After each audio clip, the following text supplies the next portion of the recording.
उर्दू कहानी में खुशामदीद। सड़क के किनारे खड़ा एक दोस्त का इंतजार कर रहा था। इतने में एक लड़की भीख मांगने के लिए मेरे सामने रुकी।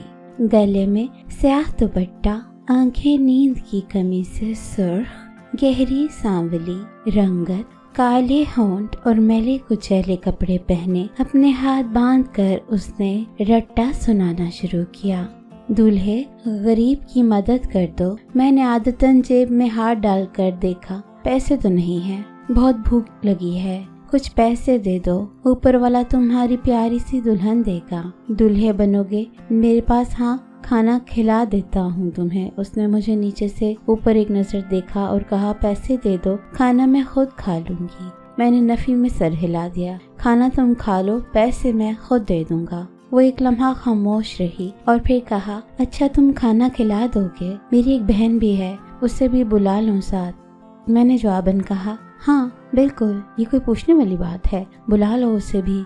उसने दाएं तरफ मुंह करके जोर से आवाज लगाई। थोड़े से फासले से एक 6-7 साल की बच्ची लोगों के दरमियान से बचती बचाती हमारे पास आ गई। उसने मेरी तरफ देखकर बच्ची के सर पे हाथ फेरते हुए कहा, आओ खाना खिलाऊं तुम्हें। हम पास के एक होटल में गए और खाना खाने का कहा। खाना खाते हुए मैंने लड़की से सवाल किया कि क्या तुम्हारा दिल नहीं करता कि तुम घर बसा, अपनी बहन को अच्छा रहन सहन दो? उसने नवाला बच्ची को देते हुए हंस कर कहा, और ये घर और ये अच्छा रहन सहन एक भिखारी को देगा कौन? बहुत लोग हैं, तुम भीख मांगने से बेहतर किसी के घर में काम कर लो। मैंने जवाब दिया, न घर में काम करने की बददुआ दो मुझे, मेरे अम्मा ने यही गलती की थी, तभी मैं और मेरी बहन आज सड़क पर हैं और अम्मा वहाँ वापस कब्रिस्तान में पड़ी हैं। उसने पानी का एक घूंट पिया और कहा, किसी घर के मालिक की ही नाजायज औलाद हूँ मैं और मेरी बहन। उसकी आंखों में आंसू थे। उसने ठंडी आह भरकर कहा, मैं नहीं चाहती मेरी औलाद भी मेरी तरह सड़कों पर हो, तभी घर में काम नहीं करती। मैंने पूछा, मगर ये बाजार, क्या ये तुम्हारी इज्जत पे हाथ नहीं डालता? और क्या ये तुम्हारी बहन महफूज है? इसने हाथ दुपट्टे से साफ करते हुए कहा, नहीं, ऐसा नहीं है कि मैं यहाँ महफूज हूँ, यहाँ भी नोचा जाता है मुझे, मगर बहन अभी छोटी है, उसके जवान होते ही उसको कहीं और धंधे लगा दूंगी, तब तक पैसे भी जोड़ लिए होंगे और ऊपर वाले को क्या जवाब दोगी? वो हंसी। तुम्हें लगता है कि अब भी मैं जवाब दूंगी ऊपर वाले को? मुझे पैदा ऊपर वाले ने किया, मगर मेरी सरपरस्ती जिसको करनी थी ऊपर वाले को। मेरी माँ आंतों के दर्द से मर गई, अस्पताल में किसी ने मुझे दाखिल तक नहीं होने दिया, क्या वो जवाब नहीं देंगे ऊपर वाले को? उसके लहजे में सख्ती थी। उसने मेरी तरफ उंगली करते हुए कहा, तुम मर्द जवाब दे हो ऊपर वाले को, तुम हमारे सरपरस्ती सौंपी गई है, तुम्हारा बनाया हुआ ये मुआशरा है, तुम जवाब दोगे ऊपर वाले को। एक कमजोर लड़की ये ऐसी नौबत आई कैसे कि वो अपना जिस्म बेच कर पेट पालती है अपना? तुम ऊपर वाले को जवाब दोगे कि तुमने एक कमजोर लड़की को क्यों टूटा?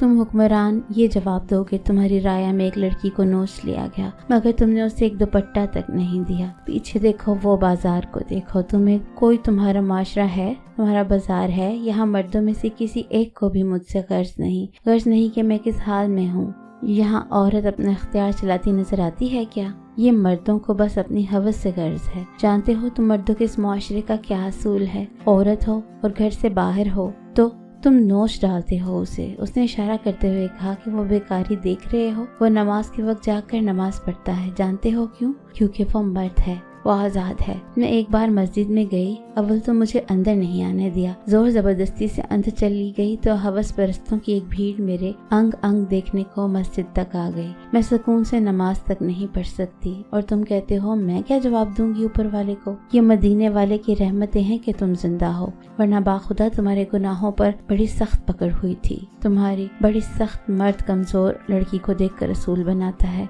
कि अपनाना कभी नहीं और छोड़ना भी कभी नहीं। मैं खामोश था, मेरे पास कोई अल्फाज नहीं थे। मैंने भोंडे तरीके से कहा, हाँ, मगर कुछ मर्द होते हैं जो अपना लेते हैं। वो तन हंसी, अच्छा ऐसा भी होता है तो फिर अभी देख लेते हैं। उसने सर पे दुपट्टा ओढ़ा और कहा, मुझसे निकाह कर लो।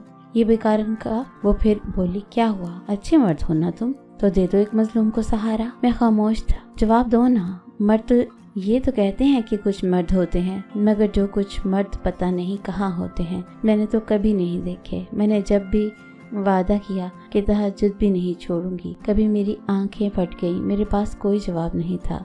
देखे, तुम्हारे जैसे मर्द ही देखिए, यहाँ कोई अपनाने वाला नहीं, और भला अपनाएगा क्यों? उसे घर से बेदखल तो नहीं होना ना, और ना ही लोगों की बातें सुनकर जीना होता है। कि देखो इज्जतदार, वो जोर से हंसी। पता नहीं तुम मर्दों के नजदीक इज्जत क्या है? तुम बाहर की औरत को घूरने, चुपके से मुंह काला करने और सफेद कॉटन को पहनने को इज्जत कहते हो, मगर हकीकत में इज्जत डबो कर एक बचलन को घर में लाया है। एहतराम है वो रुतबा जो तुम एक मुझ जैसी बेइज्जत को देते हो, और तुम ये कभी नहीं करते। जवाब दे गई थी। मैं नहीं जानता वो कब खामोश हुई, कहाँ खामोश हुई और कब चली भी गई। मेरी समात और बसारदगी, बस वो चली गई थी जब मुझे होश आया। कितना दुख है इस माशरे में, एक औरत चाहकर भी इज्जत की जिंदगी नहीं गुजार सकती, और यही इस माशरे की तल्ख सच्चाई है। काश माशरा बदले और ऐसी औरतें जो इज्जत से जिंदगी गुजारना चाहती हैं, उनका सर ढांपने वाला कोई मर्द का बच्चा पैदा हो। आमीन।